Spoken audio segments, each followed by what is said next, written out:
So this UK rapper was in a primed position to become one of the biggest rappers in the UK. But now in 2025, you probably haven't heard of this artist in years. From going to a Muslim country and saying that he lost his trust in Allah, to falling out with the younger artists that he had signed to his label who have now gone on to have more successful careers than him. Stuff that just we don't mix with, disgusting stuff. Obviously, we had to rebrand, you know what I mean, move away from that. And having a heated exchange with one of the most powerful people in the UK rap scene. Multiple things contributed to Ghostface's downfall, and we're going to talk about all of them in this video. And we also have footage from an exclusive interview with Lucii. Lucii was one of his signed artists who fell out with him. We did a podcast over a year ago, but it never ended up coming out. I blame myself for that completely. I don't think Lucii's even really happy with me. But I'm going to show a small clip from the podcast, and I'm going to ask Lucii if he still wants me to release the full podcast, and if he gives me the green light, then I will post this full clip on my second channel, on the Tankz Clips channel. But we're going to cover everything in this video. So guys, let's give the video a like. Let's get that out of the way already. Thank you very much. So I'm just scrolling through Ghostface's old music here, trying to remember which one was his breakout song. Because for me, this was his breakout song. I remember hearing this song, Troubles, and I was like, yo, this guy's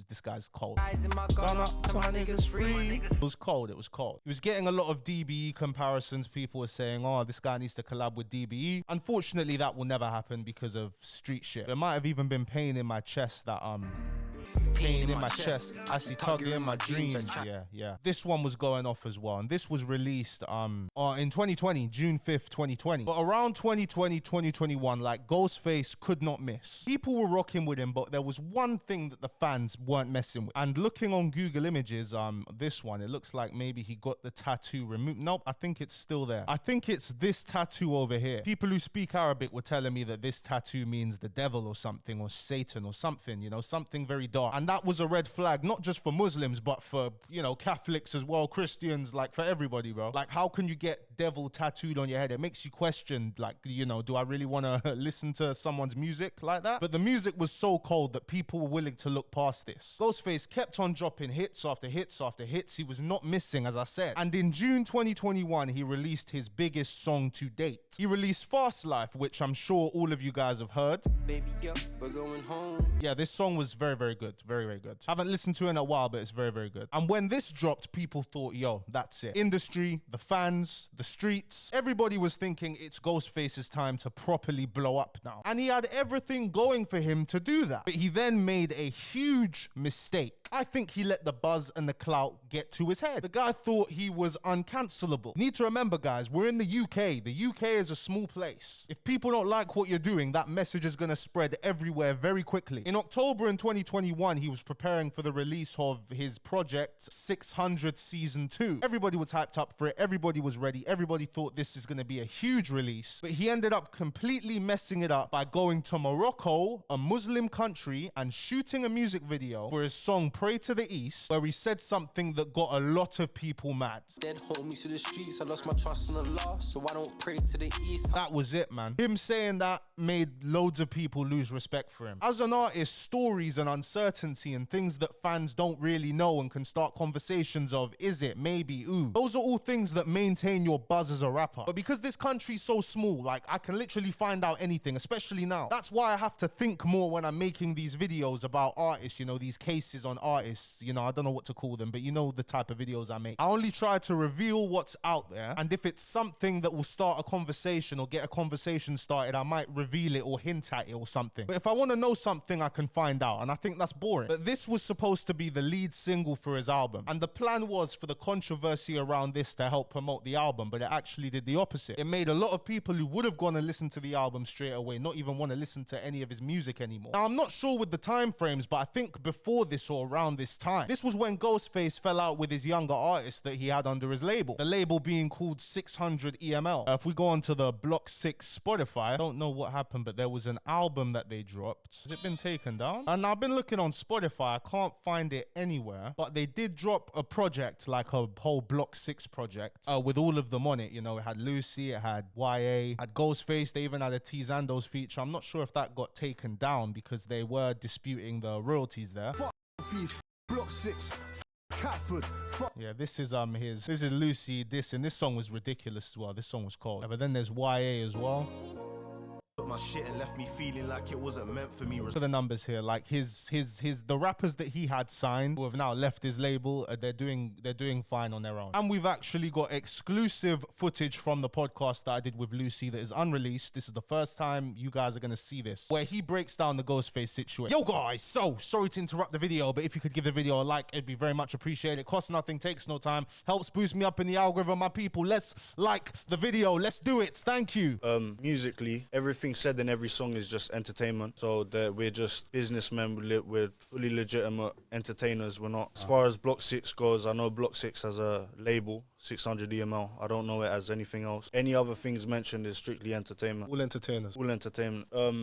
It was behind the scenes arguments that were going on, unfair splits on the percentages of the profit coming in, and just stupidness, like a lot of bad image that we didn't want to mix with. So a lot of like stuff that just we don't mix with, disgusting stuff. Obviously we had to rebrand, you know what I mean, move away from that because But in terms of unfair splits, was there That's no the one like label managing it, like managing the splits per person? No. you want me to explain? So I swear you were signed to Ghostface at one point, wasn't it? I'll tell you what happened, yeah. So I didn't have no label or like I said, but because of that, what ended up happening is Ghostface come to me and said, yo, doing well. Obviously, here's a contract. You should sign over to 600 EML. I think I was 16, 17 at the time. Not even giving the contract to a lawyer, nothing, just signed it. I was happy to be a part of something that could potentially change my life type of thing, do you know what I'm saying? But this is me going into business with people I don't know, no experience. Like on my side, no knowledge of the industry or how anything works, just being told the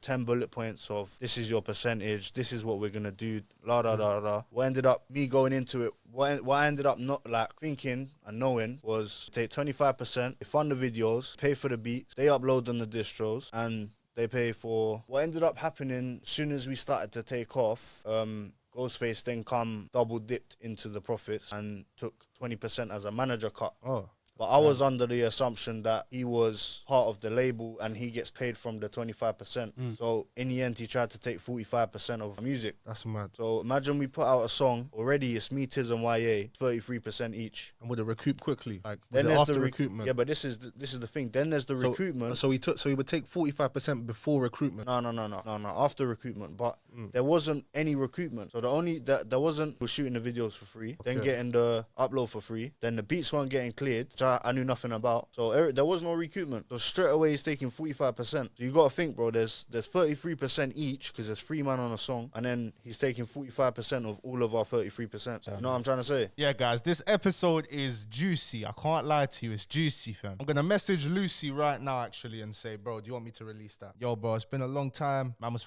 around with the podcast, you know, my bad, you know, we shot it. So all around the point of his big album release, Ghostface annoyed a lot of Muslim people with what he said in his song. He fell out with his younger artists, and as you guys saw in the clip, Lucii accused him of pretty much stealing from them while they were minors as well, keep in mind. That's when they signed, apparently. And on top of that, guys, there are other people that know this, so I can say this. I'm not going to reveal any names, but Ghostface got into a heated exchange with one of the most powerful people in the UK rap scene, in the UK industry. You can take a guess who that is. It could be a few people, but this guy has the power to blackball you. Not saying that this person blackballed him, but if they wanted to blackball him, they have all the power to do that. It's a thing where you guys know I don't really give a toss about this industry, but I wouldn't want to get on the wrong side of this guy either. Because if you get on the wrong side of this guy, it just makes things 10 times harder. You know what I mean? I'm still going to talk my truth. I'm still going to tell you, man, how it is, but I'm not trying to make enemies in this thing. You know what I mean? But if anyone's trying to make an enemy out of me, be my guest, please. It's just more content for me. Like, don't hesitate, please. So since all of that controversy, what's it looking like for Ghostface? Oh, well, Ghostface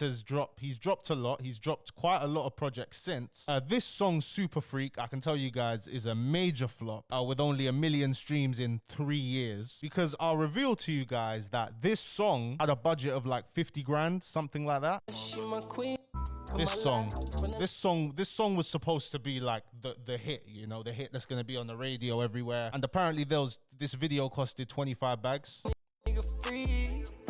This don't look like a 25 bag video. Apparently that's what it is, isn't it? We can assume Ghostface is independent now, and since 2022 he's just been dropping. You know, he's dropped a lot of music, still gets decent streams, he still does good numbers. And remember, it's business, like money off a mech. Like everybody, you gotta do what you gotta do. You gotta chop it up. If your songs ain't doing as well as they used to, bro, just keep dropping. Just keep dropping with numbers like this. If you're dropping 3-4 projects a year, the royalties, the streaming payments every month is gonna be enough for you to live. And if you're doing shows like Ghostface does shows and stuff like that, you're able to make a decent income, you know? Definitely more than the average working wage. Look at it, just keep scrolling up, guys dropping like crazy. And that's one thing I always used to think before, like, why doesn't this guy just drop bears? Just keep dropping, bro. Like, strike while the iron's hot. Like, why, guys, why do you think I'm dropping 2 videos a day? Right now, everybody's talking about me, Bouncer. Like, everybody's talking about us right now. The iron's hot. Why am I not gonna keep striking, bro? Just keep striking, keep improving the content, release more. Like, why not? I gotta pay for this space somehow. Now, can Ghostface make a comeback? I don't know. I mean, nothing's impossible. He has recently tried a new rebrand. If you guys look at this video, Supreme Team, which I actually like this song. Zach's got the fit. Look at the aesthetic. Enter your home, give me anything. Like, the aesthetics are giving off underground, kind of alternate, you know, so it's kind of a rebrand he's doing. But his latest vlog isn't done the best. Neither is this project. I think this was an alternate type project. I think this alternate sound is the best rebrand route he could have taken because it suits him. What do you guys think? Let me know in the comment section below. And I almost forgot one thing. Did you guys know that Ghostface was a footballer? Yes, but this is just footage of him playing when he was younger, but he was actually a professional footballer. He even has a Wikipedia page. Before he started rapping and came back, he was actually a footballer, a professional. Oh, he played for Morecambe and he played in Bangkok as well. He played in the Philippines. He played for, is this Cebu? What? Global Cebu? Yeah, professional football club in the Philippines. He was a professional footballer in the Philippines. Makati, that's a team in Manila, I think. He didn't get that many goals, but still, to be a professional footballer, mate, like, hats off to you. In his youth career, he was at Millwall. Fuck Millwall as well. You know me? Fuck Millwall. We fucking hate Millwall. Leighton Orient, Dagenham and Redbridge. Looks like his career ended in 2020 and he started dropping music in 2020. So, hey, he's definitely got that go-getter mentality. Like, he's going to get money. He's going to be hustling at something, no matter what it is, which I can respect that. Oh, and Lucie's just got back to me. All right, Lucie's responded to me and we're going to reshoot the podcast. So Lucie's going to come here. We're going to do another episode, an up-to-date one, because he said he's got things to address. Loads of things have changed. He'll reveal it himself when he comes here. He said it's okay for me to include small parts of the clip that we recorded already where he talks about the split with Ghostface. But yeah. Anyway, guys, thank you so much for watching this video. If you did enjoy, please be sure to give it a like, subscribe to the channel if you're new, subscribe to the Clips channel if you want to see clips from the podcast. If you're not interested in watching the full episodes which get posted on this channel, check out the Clips channel, link will be in the description. Check out the More Tankz channel if you're interested in my geopolitical content, my news content. I'm going to try and build that channel up. I'm going to post another video there maybe tomorrow, maybe the day after. Chung Lee, what do you think of Ghostface? What do you think of him? Chung Lee says no comment. All right, cool. I'll see you guys I'll see you guys later today because it's another double upload, so peace.